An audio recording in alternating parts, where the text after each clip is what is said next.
Quand le bâtiment va, tout va. La formule a beau être éculée, elle conserve un fond de vérité. Et c'est bien pourquoi le gouvernement s'active par tous les moyens à le faire repartir.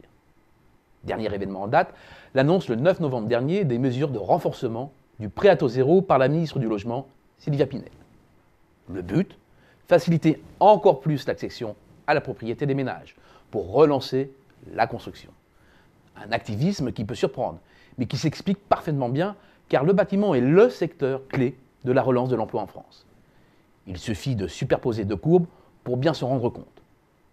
La première, c'est celle de l'évolution des effectifs dans l'ensemble de la construction. La seconde, en échelle inversée, c'est celle du taux de chômage. Visiblement, le lien entre les deux est très fort, notamment depuis le déclenchement de la crise.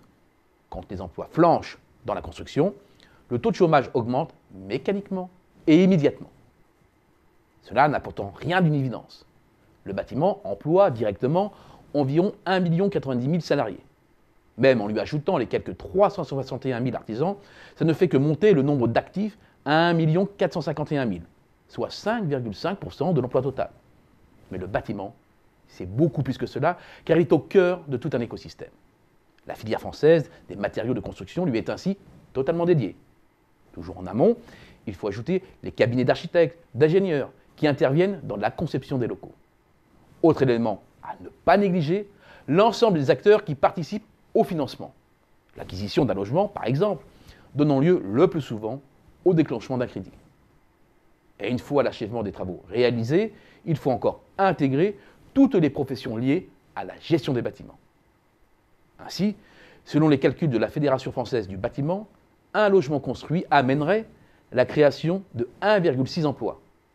Un chiffre qui monte à 2 selon la Fédération des promoteurs immobiliers et jusqu'à 2,5 selon Century 21. Une variation qui s'explique par le nombre plus ou moins grand d'emplois indirects retenus avec, ne soyons pas naïfs, comme intérêt de gonfler les chiffres pour renforcer son assise dans les discussions avec les autorités publiques. Mais le chiffre de 2 semble une bonne base de départ. À cela s'ajoutent 4 caractéristiques très appréciables du marché du travail du bâtiment. 1. Ce sont des emplois non délocalisables, à l'exception près des travailleurs détachés. 2.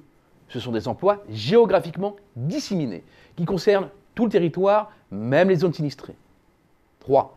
Ce sont des emplois à faible productivité et faible qualification, qui agissent en masse sur la frange de la population la plus affectée par le chômage. Dans le jargon économique, on appelle cela la richesse de la croissance en emploi, et elle est très forte dans le bâtiment. Dernier avantage, le redémarrage peut être très rapide. Pas besoin ici de grosses dépenses d'équipement pour passer à la vitesse supérieure. Nous ne sommes pas sur des chaînes de montage qui nécessitent plusieurs centaines de millions d'euros d'investissement et plusieurs mois de délai d'attente. Un peu de calcul pour finir. L'objectif de Sylvia Pinel est de doubler le nombre de PTZ pour le porter à 120 000. C'est 60 000 logements de plus, dont une partie serait quand même sortie de terre sans la réforme. Notre prévision à Xerfi est plus prudente, avec des mises en chantier qui passeraient de 352 000 à 390 000. C'est 38 000 logements de plus, avec potentiellement, à la clé, 76 000 emplois de plus. À ce détail près, le taux d'utilisation des capacités de production dans le bâtiment et dans les professions liées sont si basses que les entreprises seront capables de répondre à une partie de cette demande avec les effectifs en place. 50 000 emplois créés semble plus crédible.